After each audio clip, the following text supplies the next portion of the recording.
এই যে দিদি ভাই এখন লাকি সোনাকে রাখি পরাবে।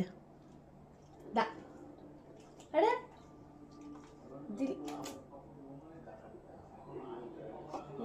পড়বে না না না। লাকি তো টিপ পড়তে চাইছে না, দিদি তো ছাড়বে না। আগে রাখি, আগে মানুষের রাখি পড়ে। কোন হাতে পড়াচ্ছ মা? ডান হাতটা তো। ডান হাত বাম হাতে।